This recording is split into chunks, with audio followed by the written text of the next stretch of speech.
주식 투자 심플하게 충분하게 스텝스. 안녕하십니까. 중국 주식 담당하는 정정영입니다.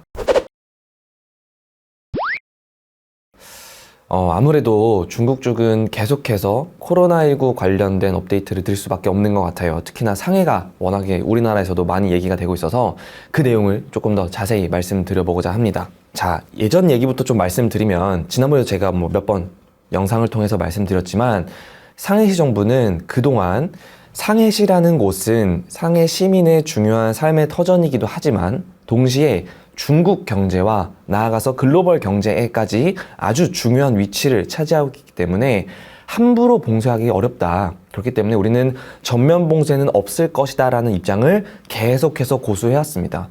저도 이 의견에 어느 정도는 동의를 하고 있고요. 하지만 계속 이런 식으로 운영이 되고 상해시 내부적으로도 지금 확진자가 계속 늘어나고 있는 가운데 차라리 짧은 기간 동안 강력한 통제를 통해서 확진자 수를 낮추는 게 중요한 것이 아니냐라는 여론이 점점점 나오기 시작을 했고요.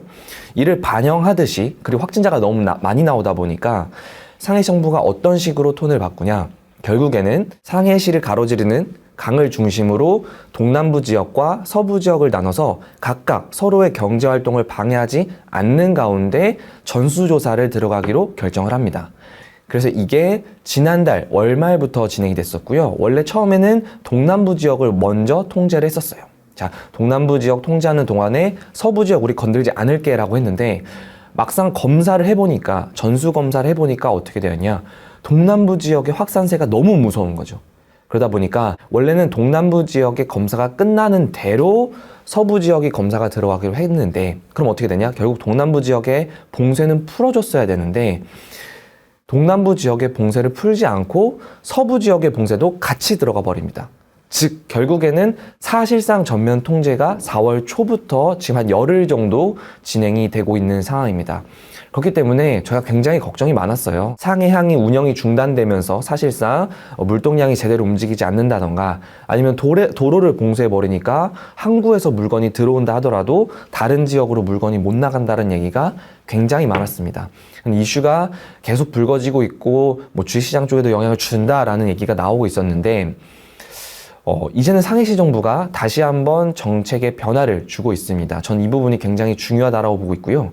그럼 어떤 내용이냐라고 말씀을 드리면 4월 11일부터 상해시 정부가 상해를 크게 세 지역으로 나누고요. 이 세 지역에 나눠서 차별화된 코로나19 방역 조치를 들어간다라고 적용을 하겠다라고 발표를 했습니다. 크게 봉쇄구역, 통제구역, 마지막으로는 예방구역 이렇게 세 가지로 나눴고요. 전수조사를 진행한 이후에 예를 들면 7일 혹은 14일 동안 코로나 신규 확진자가 발생하지 않는다면 그 지역을 점차 코로나 방역 조치를 완화해주는 단계로 바꿔가고 있고요. 가장 낮은 예방구역 같은 경우에는 사실상 봉쇄와 통제구역을 제외한 모든 지역을 움직일 수 있게 됩니다. 이게 전체 그 세 가지 구역 중에 한 43% 정도 되고요.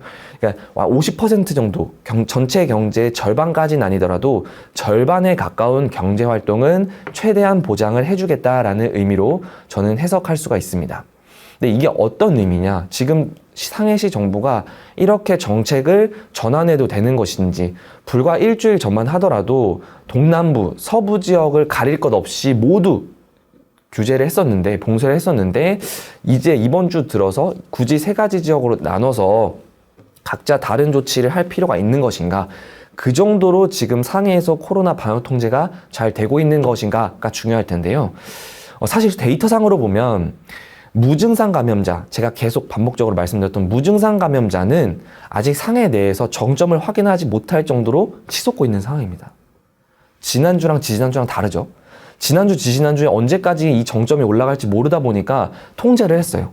근데 똑같습니다. 무증상 감염제가 언제까지 더 치솟을지 모르는 가운데 방역 조치를 나눠서 하고 심지어 전체 경제의 43% 정도 되는 부분은 어느 정도는 인구 유동이라던가 물자 이동을 가능하게끔 만들어주겠다라는 거예요.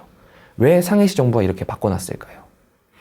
저는 이 무증상 감염자도 굉장히 중요한 포인트라고 보고 있습니다. 제가 지난 영상에도 말씀드렸지만 결국 중국도 오미크론을 지금 맞이를 하고 있고요. 오미크론을 맞이하고 있다는 건 우리나라뿐만 아니라 다른 서방 국가들이 오미크론을 대응했던 걸 따라갈 수밖에 없습니다. 그럼 무엇이냐? 결국에는 중국의 치명률도 다른 나라들과 마찬가지로 급격하게 떨어질 수 있을 것인가 없을 것인가에 대해서 고민을 해야 되는데, 사실 저희도 그렇지만 무증상 감염이라는 건 결국엔 조금 열은 나거나 기침을 한다던가 하지만 저희가 신규 확진자로 범위에 들어가는 것처럼 몸이 많이 아픈다던가 아니면 병원에 입원해야 될 정도의 충격은 없기 때문에 중국 내부적으로도 느끼기에 그래, 신규 확진자가 더 이상 1000명 이상으로 잘 올라가지 않고 있는데, 여기서 왔다 1000명 좌우로 전후로 왔다 갔다 하고 있는데, 무증상 감염자가 늘어난다라고 해서 계속 경제 봉쇄 조치를 강력하게 할 필요가 있을까? 무증상 감염자가 늘어난다는 건 물론 부담은 되지만 결국 치명률이 그 정도로 치솟아 올라갈 가능성은 낮게 보고 있다는 게 저는 중국 정부의 판단이라고 생각을 하고 있습니다. 그럼 이렇게 결론이 내려진다면 결국엔 중국 정부 입장에서도 이 무증상 감염자의 확산 추세가 상해가 아닌 다른 지역으로 넘어가는 것까지만 막아주면 되지, 상해 내부적인 경제활동 자체는 최대한 보장해주는 게 맞는 것 같다라는 게 저의 생각이죠. 네, 이러한 이유 때문에 본격적으로 상해시 정부가 4월 11일 월요일부터 새로운 방역 조치를 도입해서 적용을 하고 있는 상황이고요. 물론 저희가 계속해서 모니터링은 필요합니다. 상해시가 이 세 가지 구역을 언제든지 유동적으로, 예를 들면 예방구역에서 갑자기 코로나19 확진자 수가 나오면 다시 한번 봉쇄구역이라던가 통제구역으로 그런 격상이 될 수 있는 여력을 남겨놨기 때문에 저희가 계속 모니터링은 필요합니다.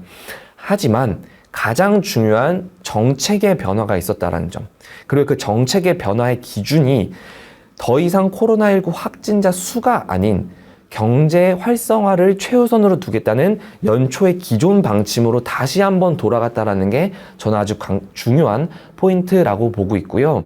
물론 상해시가 아닌 다른 지역에서의 코로나19 확산 위험도 아직은 남아 있습니다. 그래서 제가 중국에서는 코로나19 확산을 걱정할 필요가 없다, 더 이상 확산세가 일어나지 않을 것이다 라는 개념이 아니라 정책의 변화가 있었다는 점, 그리고 상해시라는 대도시에서 정책의 변화가 뚜렷하게 있다는 점은 저는 다른 하위 도시에서도 비슷한 흐름으로, 앞으로 코로나 확진자 수가 많이 나오다 하더라도 비슷한 흐름으로 정책을 바꿔갈 수 있지 않을까라고 생각을 하고 있습니다. 그래서 4월 이제 한 중순이 가까워지고 있는데요. 이 하순경부터는 점점 상해 내부적으로도 계속해서 경제활동이 정상화되고 있다라는 소식이 지난 3월 말부터 4월 초까지 나타났던 것보다 훨씬 더 많이 나올 수 있다라고 보고 있고요. 이렇게 본다라고 하면 저희가 상해시 경제뿐만 아니라 중국 경제까지도 지금 계속 예상치 전망치가 낮아지고 있는데 이거보다 상대적으로 좋을 수도 있겠다라는 기대를 가져도 된다라고 생각을 하고 있고요.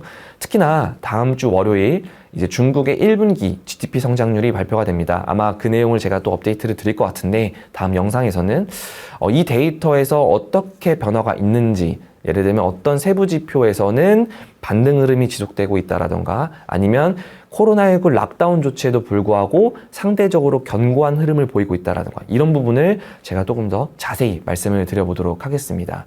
일단 오늘 중점인 부분은 상해시 정부가 코로나19 정책을 바꿔가고 있다는 점이고 그 부분에서 핵심은 경제활동 정상화에 있다라는 점이었습니다. 네, 앞으로도 중국 관련된 내용을 계속 업데이트 드리도록 하겠습니다. 네, 감사합니다.